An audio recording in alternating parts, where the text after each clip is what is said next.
Hey everyone, George here, and welcome back to the channel. So the number one question that I am asked all the time is, how do I keep my tank so beautiful, my plants looking so great, and algae free? And the secret is, I don't really have a secret. The bottom line is that I do certain things consistently, and we're going to talk about that because I know the number one reason why people get out of this hobby is because of algae issues that come up, and it's really disheartening when you look at your tank that you have beautifully scaped and you've worked so hard on it, and then you see this algae pop up, and it's just very disheartening. So we're going to talk about that when we come back. So one of the first things that we're going to do is we're going to take a look at a few of these tanks and talk about the algae issues that we don't have here and why we don't have them. And one of the main focuses, I think, is that there is a root cause for why algae takes place in the first place. So the first thing to get out of the way as we look at this particular tank right here is there's no such thing as a completely algae-free tank. Now, I can look as close as I can possibly look at this tank and do a close-up on the plants and the substrate, the rocks, and I'm not going to find anything that resembles a problematic situation with algae in here, just simply because I don't have it. Now, it does not mean that if I were to stop doing certain things and I were to change my behaviors on how I deal with the maintenance of this tank, how I feed these fish, how I let up on the water changes. There's all kinds of different factors that would lead us to a conclusion that the reason why algae is growing in this tank is neglect on my part. Now, the reason for the neglect can oftentimes be that we're just too busy, or a lot of times it's just that, water looks good, doesn't appear to be dirty to me. I'm not going to worry about doing a water change. I just don't feel like doing one this week. If I were to do that, that would be the number one mistake that I would be making if I were to let up on my maintenance or overfeed my fish or to just not do water changes. Now, the number one cause, in my opinion, and this is just from my experience of having issues with algae in your tank, is organics. In other words, the organics in your tank build up, they're not being absorbed, and they're not being taken out of the tank either by having a lot of plants, which you see in this tank we have a lot of plants. Having a lot of plants will take a lot of the organics out of the water and make it so that algae just doesn't have a source in which to feed off from to grow. Your regular plants are taking and using that organics that are in your water and using it for a food source for themselves, so that they take in the organics and then give off oxygen in your tank. So the bottom line is that 90% of the time when we have algae issues in our tanks, it is because of something that we are doing wrong. Obviously, I mean, it's not something that just happens because we just are unlucky or anything like that. It always has something to do with what we are either not doing or we are doing incorrectly. And the first thing that I would tell you is we're going to go through these three things that I think are the most important. And the first one would be, number one, how often do you feed your fish? Do you overfeed your fish? Now, I can tell you that if you are feeding your fish more than what they can eat within just a few minutes. Now, people say 3 to 4 minutes. I don't even go that far. I would say 2 to 3 minutes. If your food is not consumed in a well-established tank where the fish are all comfortable and know, when they're being fed, all fish know. They get into a habit. It's like Pavlov's dog. When you come up to that tank, like these discus fish right here, for example, their mindset is right now is that I'm going to feed them. Now, if I were to feed them and they do not consume everything, the hope is that the rest of the fish in this tank, the bottom feeders, the cleanup fish, are going to take up the slack, and anything that falls to the bottom will be consumed by them, or anything that is just floating in the water. Now, discus fish, in this particular case, are bottom pickers. In other words, they like to pick food off the bottom. They'll either eat from the top directly and go crazy, and then anything that's at the bottom, they'll go around and try to consume it. Now, the rest of your fish may get to that, especially your bottom feeders like your cories, your autocinclus, your Siamese algae eaters, and your plecos. Those guys may get to that food first and get rid of it, but there's still organics going into your tank, because what's happening is those fish poop in the tank, pee in the tank, and that stuff just basically becomes a problem. I would say that algae is one of the most difficult issues, but most preventable issues to deal with in the hobby. And the reason I say that is because it's a totally preventable thing. It has a lot to do with your discipline as far as how you're dealing with your tanks. And I'm not trying to call anybody out on whether or not they're taking care of their tanks in a way that they're comfortable with or not. Everybody is different when it comes to this, and the bottom line is there's only so much time in a day. Some people are able to spend a lot of time on for example, water changes, which I think is the number 2 thing I'm going to say here is a reason for problems with algae, is the lack of water changes. Now, I have emphasized in every one of my videos over the years how important it is to do these water changes in a way that makes your water really, really clean. And especially for tanks like this, discus fish are especially sensitive to water that is not pristine. And I would tell you that I treat every one of my tanks as if they were discus tanks. I've always done that even before I owned discus fish. And it is very, very important. So, for example, I don't expect you to do the kinds of water changes that I do, but every day I do at least 9 gallons of water changing a day out of this particular tank, and I have a way of doing it that makes it absolutely a 10-minute job for me, and it's just because I have emphasized the importance of keeping this tank in pristine shape. And as you can see, there is no algae. There's no algae on the glass. Now there is these leaves up at the top up here. I'm trying to get my finger in the right place.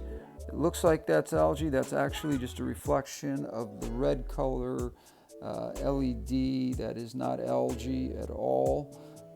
That is just a reflection. So just so you know, there is absolutely no algae that you're going to find in this tank. You may find some slime stuff that works its way up through the glass. I sort of leave that because it's not really algae in the traditional sense, and it is a great food source for nearite snails or other snails that are in the tank that are part of your cleanup crew. So I tend to leave a little bit of that there, Once a week I will go in and scrub that down with a sponge. Now the one thing that I want to talk about that I wasn't going to mention but I think is equally as important as any of the other three, and that is lighting. How long are you leaving your lights on in your tank, and what kind of light are you using for the particular plants that you have in your tank? Now this tank here is heavy with moderate to low maintenance plants, in other words anubiases, crypts, things like that do not require a lot of light and do not require a long period of light during the day. I leave these lights on approximately 8 hours a day, and I have them dialed into a certain way of running them automatically so that they come on very slowly in the morning and they work their way up to a peak that is not very bright at all, and then of course work their way back down to a sunset type situation where the lights slowly dim as the day goes on. So that's something that you can think of as well, as are ways that you can maybe put your lights on a timer of some sort. If you don't have these very sophisticated lights like I have, that you can dial in with your phone or whatever. If you can at least put them on a timer, you don't have to worry about going around and turning the lights off. They can do that automatically for you and take out some of the hassles of running around, especially if you have multiple tanks like I do. That's a real drag to have to do. So all of mine are set up on automation. Mine, of course, are going to be a little more sophisticated. I don't expect that everybody's going to have that, but it is important that you keep in mind how much light your tank is getting every day, the brightness of that light, the spectrum of the light. Do your research, think about it, think about the type of plants that you have, and also think about how long during the day you're leaving those lights on. And again, like I said, figuring out some way to automate them so that you're not working real hard to make those lights go off and on by you having to do it in person. It just makes it so much nicer to come down in the morning and see that these lights are already on, or to go to bed at night and not worry about it, knowing that these lights are going to go off and all is going to be well with that. Another important factor for keeping algae down in a tank is to have a good cleanup crew. Something that I talk about in my videos all the time that are a must for every aquarium. If you have an aquarium that can sustain it, is to have 4 different kinds of fish or invertebrates that I think are important to the whole process of keeping your tank clean. The first one would be autosynclus. If you can get those into your tank, you want to get those in a group. They do better as a group. I would get a minimum of 5, unless your tank cannot handle that. If you're doing nano tank size things, 5 gallons or to 10 gallons, 3 to 5 fish are minimum. I don't recommend 3 fish. If you can do 5, great. If you can only do 3, you may be fine with that. You may be just doing okay with that. Siamese algae eaters are another great source of fish that will keep tanks clean and are constant eaters of algae. They are a good source of browsing the tank and constantly grazing on any kind of algae that might be on your leaves and so forth. Plecos. Bristlenose plecos are going to be your best friend in the pleco family. I don't know that all plecos are a good idea. Some plecos can be rather destructive to your plants, so you want to be careful about that. Bristlenose are known for going after algae and doing a really good job. I have actually put plecos in my tank where I had an algae issue, and within 48 hours you would never know that that algae ever existed, and those fish are absolutely going crazy, keeping that cleaning going. They work on wood specifically. I mean, they're very, very much interested in keeping the wood in your plants, around your plants and in your tank really clean. That's what they're known for in the wild, but they will graze along the leaves and stuff like that without eating the plants or damaging them. Now, there can be some suction marks from the way they suck on the plant that are little marks that can show up on there, but they will go away over time and heal themselves if the plant is healthy. And the last fish that I would talk about is Corydoras. They are great bottom feeders. Any food that you have in your tank that is reaching the bottom and not getting in the mouths of those fish that are in the top level of your tank, the mid level of your tank, and are reaching the bottom, Corys will come in and take care of that really easily, and they do a fantastic job of just going around and keeping things really tidy on the bottom of your tank.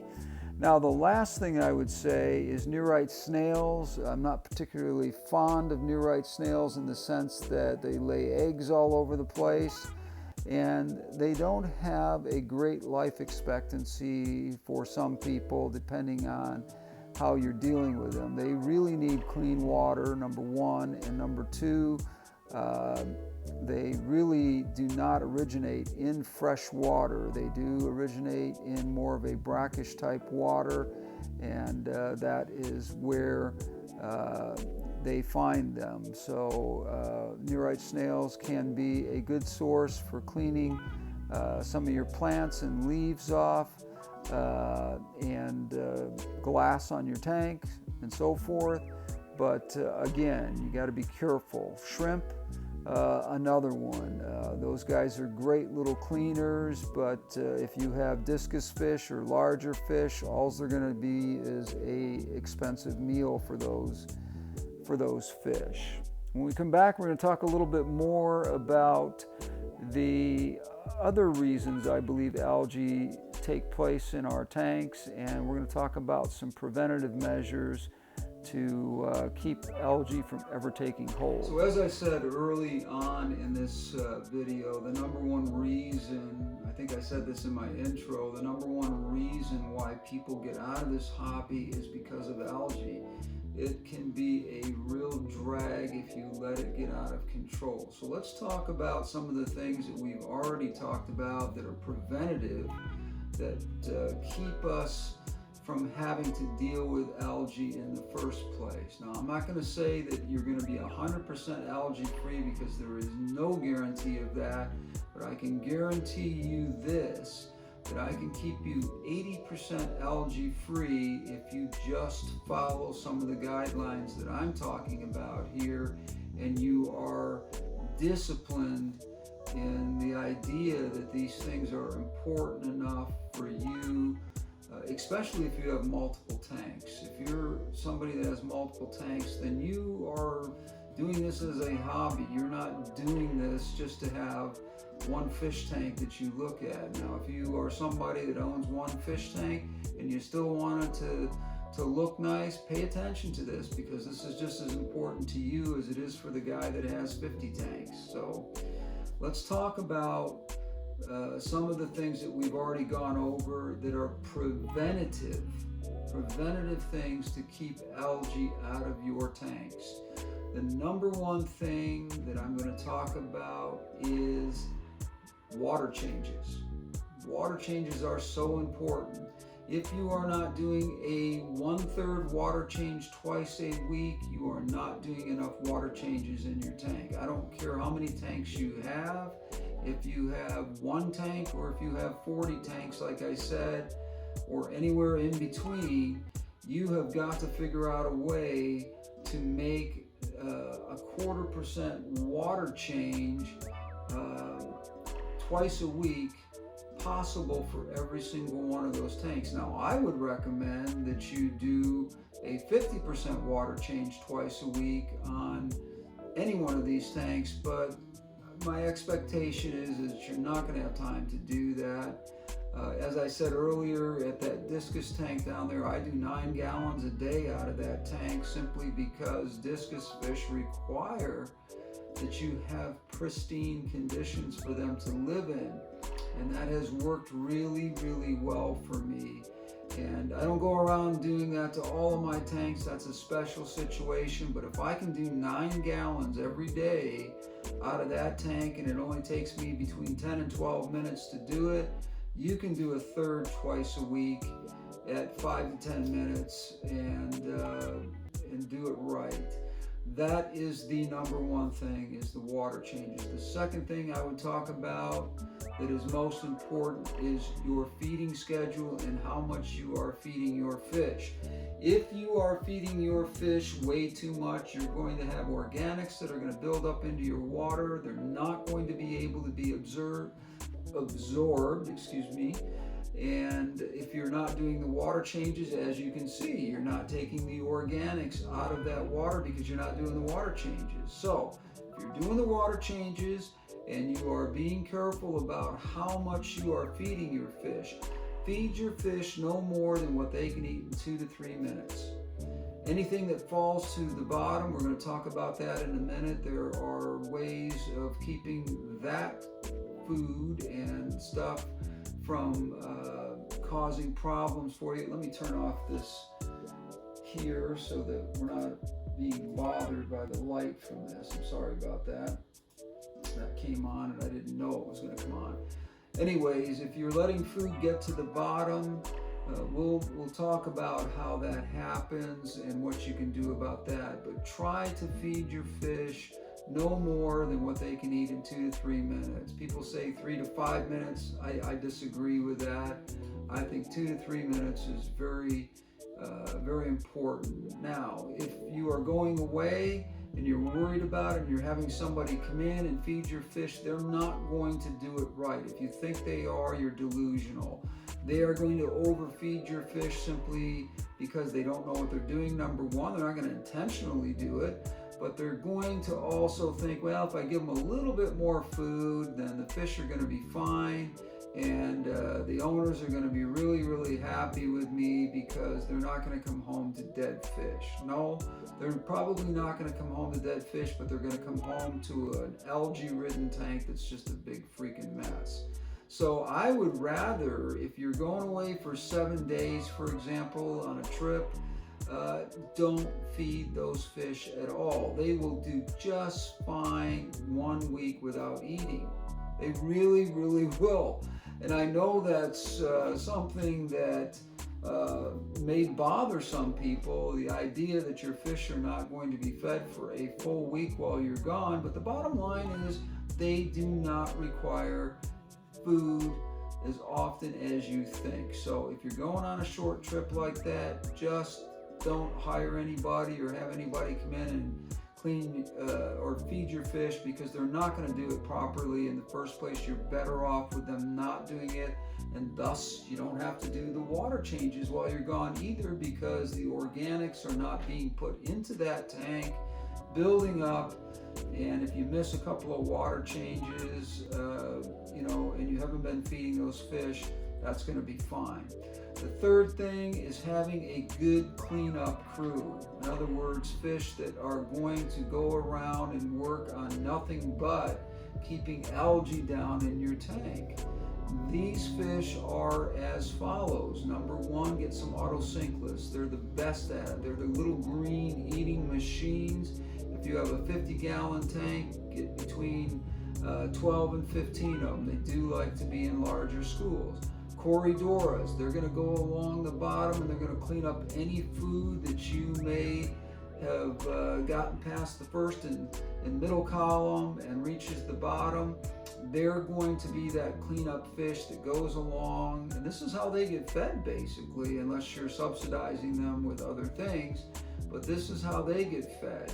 they're going to go around and they're going to clean that up. And again, 2 to 3 minutes is all you need to put worth of food in there. Watch it for a few days and see how quickly your fish eat. You can adapt that if you need to, but the bottom line is that if you're feeding them correctly, all of these other fish are going to take care of the other problems. Plecos, very important. They keep the stuff that builds up on wood and glass and rocks, and even the leaves on your plants.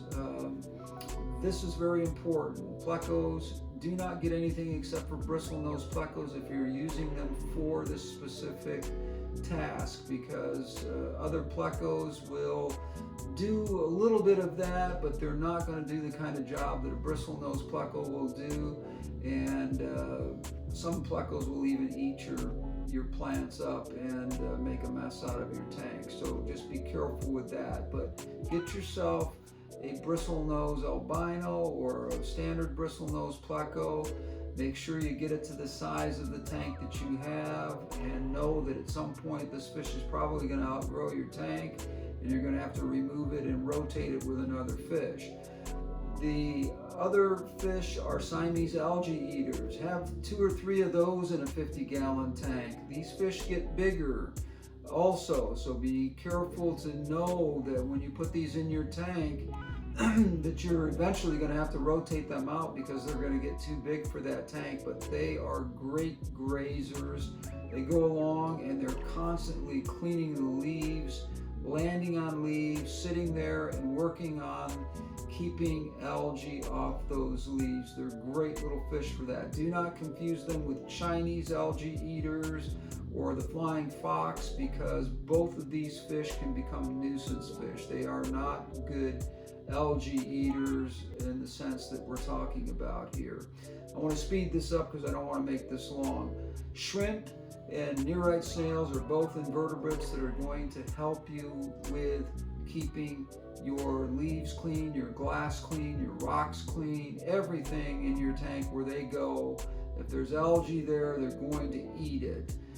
Be careful with the shrimp part of it. If you have larger fish, they're just going to become an expensive meal for those particular fish, and it's going to be something that you're going to pay for in your pocket. So be extremely careful about that. They're great cleaners for certain types of tanks. Nano tanks, I recommend highly using shrimp and nearite snails for those. Nearite snails do not have a long lifespan sometimes in fresh water because they come from a brackish water environment. People are able to keep them for long periods of time, however. I have not had a lot of luck with that. Maybe it's because I just don't have enough algae in my tanks to keep these guys healthy. Now, let's get into the last thing that we talked about, and that is lights. What kind of lights do you have on your tank? Are they the kind of lights that are proper for the kind of tank that you're trying to have here?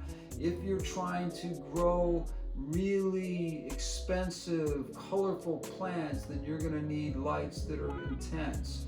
You're also probably going to need CO2 or at least some liquid carbon supplements that are going to keep those plants in good shape. Plants will keep your algae down. The more plants that you have in your tank, plant the tank as heavy as you possibly can when you start it, because the more plants you have, the more competition algae has, and the plants will eat up the organics, use it as food to grow, and then give off oxygen, therefore being very beneficial to your tank. Also, plants are great for giving places for certain fish that want to hide or are shy or being picked on or whatever. It gets them out of a line of sight, and so plants are good for that as well. I don't want to get off task here because I don't want to make this, like I said, this huge long video.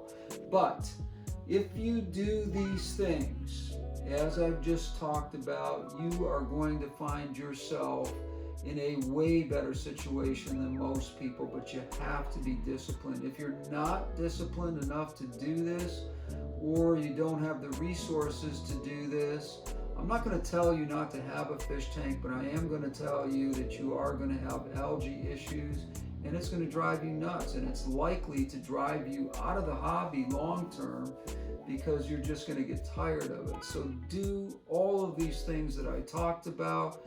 You're going to beat this algae problem by 80%, and you are going to be a much happier person, and you're going to sit back and enjoy these fish, especially if you have multiple tanks and you're really into it. You know, you're going to be able to really enjoy your fish rather than trying to fight algae issues or look at a tank full of algae. So I've given you as many tools as I can think of to help keep you from having algae issues in your tank. The rest is up to you. Please leave your comments down below. It's so important to me that I hear from you.